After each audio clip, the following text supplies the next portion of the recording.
माननीय जफर खान साहब।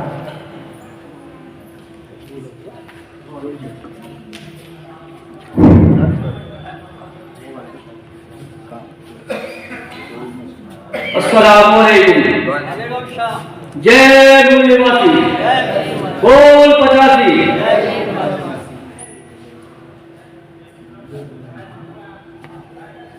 भाइयों, आज की जो स्थिति है देश की, ये किसी से छुपी नहीं।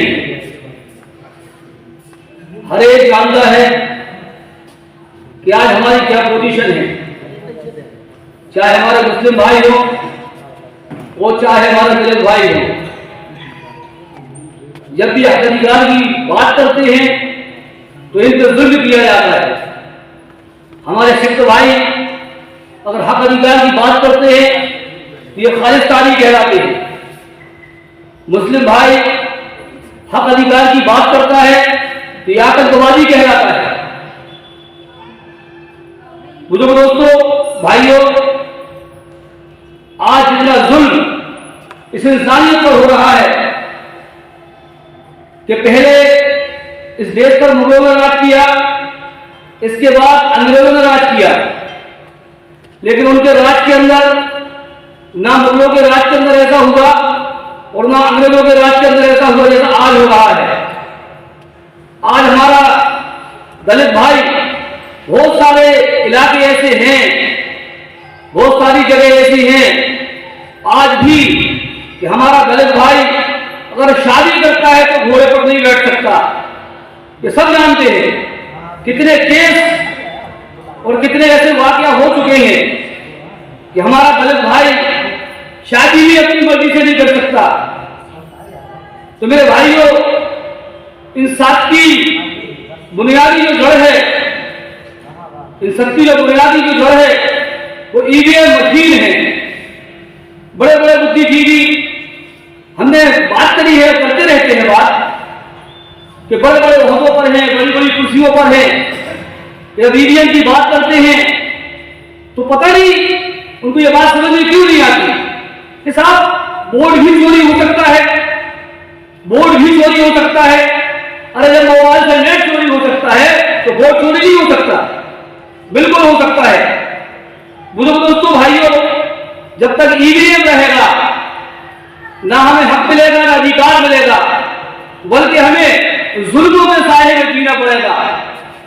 आज जो जुल्म हो रहा है, जिसको हम बर्दाश्त कर रहे हैं भाइयों, ये ईवीएम की देन है। और ईवीएम की लड़ाई अकेले नहीं लड़ सकते हम, बल्कि हम सबको मिलकर लड़ना है, सबको मिलकर लड़ना है, कांधे से कांधा मिलाकर लड़ना है। अभी दिल्ली के अंदर जंतर मंतर पर बहुत से वक्तव्य आए, सभी लोगों ने ये बात कही, वो सीना तान के कही, बल्कि ये चैलेंज करके आए हैं जंतर मंतर पर, जहां हजारों की तादाद में पुलिस लगा दी गई। इसमें बहुत से हमारे भाई हैं जो दिल्ली गए होंगे, वहां हमारा भी जाना हुआ, हमारे शफीक भाई भी गए थे और भी चंद मुस्लिम भाई गए थे, लेकिन मुस्लिम भाई कम थे क्योंकि मुस्लिम भाई इस वक्त जो है ना, हाँ बिल्कुल बेफिक्री की जो सोया हुआ है, इसको जगाने की बहुत कोशिश की जा रही है, लेकिन मुस्लिम नहीं जा रहा है। वो तो भला हो इनका वाम शेख का, जिसने मुस्लिम भाइयों को अपने साथ जोड़ा और मुस्लिम भाइयों का एक मंच बनाया, वो जिसको नाम दिया राष्ट्रीय मुस्लिम मंच, राष्ट्रीय मुस्लिम मोर्चा, कि किसी वजह से मुस्लिम भाई भी जो है ना कांधे से कांधा मिलाकर चले और हक अधिकार की लड़ाई लड़े। तो वहां मुस्लिम कम थे और कहा भी ये महमूद कुराका जैसों ने ये कहा कि जिनकी लड़ाई लड़ी जा रही है आज वो नाराज हैं, वो नजर नहीं आते। तो वहां चैलेंज करके आए हैं। बात तो बहुत सारी हुई, वहां तकरीर और भाषण तो बहुत सारे हुए, सारी बातों कहने का वक्त नहीं, लेकिन ये चैलेंज करके आए हैं कि अगर ईवीएम से वोट हुआ और ईवीएम से चुनाव हुआ तो हम ईवीएम बूथ पर जाकर जहां वोट डाली जाती है वहां ईवीएम को फोड़ेंगे। उसके सब तैयार है, सारे कहे तैयार हैं। हमारी वहां जो महिलाएं थी उन्होंने बहादुरी दिखाई, बल्कि ये भी कहा फूलन देवी के घराने की भी वहां थे, फूलन देवी के घराने की औरतें भी वहां थी। उन्होंने कहा हम फूल नहीं फूलन हैं, हम फूल नहीं औरतों को फूल खरीदने वाले धोखे में न रहें। औरतों ने कहा कि हम औरतें भी जो है ना इस कार्य में पीछे नहीं रहेंगे, ईवीएम को फोड़ने में हम आगे रहेंगे, चाहे हमारी जाने चली जाए। तो आज हमारा जो जुड़ना हुआ है, जितने भी भाई लोग आने वाले हैं, अभी सारे तो नहीं आए, ये इंशाअल्लाह अल्लाह ने चाहा तो ये भाग भर जाएगा, जगह कम पड़ जाएगी, इतने लोग अभी आएंगे, तकरीबन आपको घंटा लगेगा। 4 बजे तक हमारा प्रोग्राम है, जब तक साहब की बात होगी तो हम भी इस बात को तैयार रहें। जान तो एक दिन जानी है, मरना तो एक दिन है ही, या बिस्तर में मरो या जंगी के मैदान में मरो। भाइयों, हमें जान की परवाह नहीं करना है, हमें अपने भाइयों की परवाह करना है कि हमारे मुल्क में रहने वाले, भारत के अंदर कुर्बानी देने वाले, जिन्होंने भारत को भारत बनाया और अपने खून से सीखा, आज इसको गुलाम बना कर रख दिया, हमारे भाईचारे को खत्म कर दिया, आपस में एक दूसरे का दुश्मन बना दिया। ये सारा काम और ये सारी देन ईवीएम मशीन की है। ये जानते हैं जब तक ईवीएम हमारे पास है तुम्हारी वोट की कोई जरूरत नहीं, तुम वोट नहीं डालो, किसी को तुम वोट दो, अरे तुम्हारा वोट तो ईवीएम से चुरा लेंगे, वो चुरा रहे हैं, वो चुरा रहे हैं। हम ये समझते हैं कि हम तो अपना वोट डाल के आ गए, अपना हक अधिकार पूरा करके आ गए, लेकिन हमारा हक अधिकार और हमारा जो हक है वो हमें नहीं मिल रहा।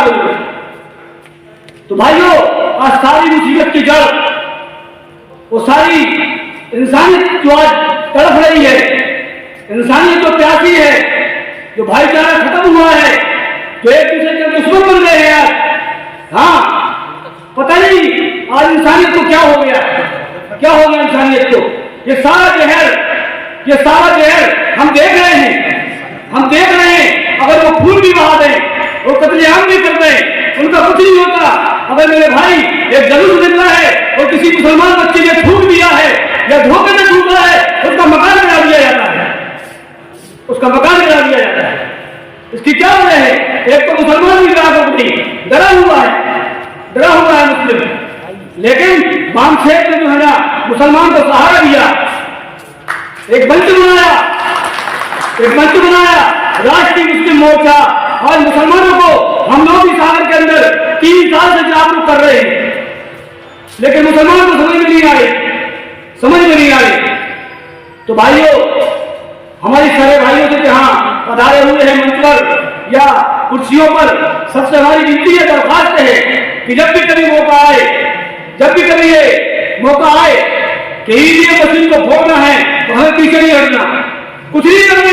ये 3.5%, अरे हमारे सारे भाई, हमारे संगठन के लोग, हमारे 85% अगर मिलकर पेशाब कर दे तो हमारी पेशाब में ये बहला लेंगे, हमारी पेशाब में ये बहलाएंगे।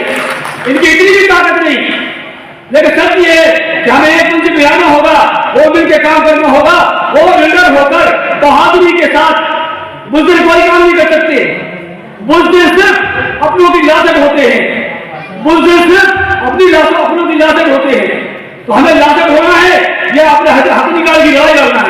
इसके लिए हम सब एक रहे, फारूक बन के जिसकी हिफाजत हवा करे, फारूक बन के जिसकी हिफाजत हवा करे, अरे वो क्षमा क्या मुझे पीछे रोशन खुदा करे, पीछे रोशन खुदा करे।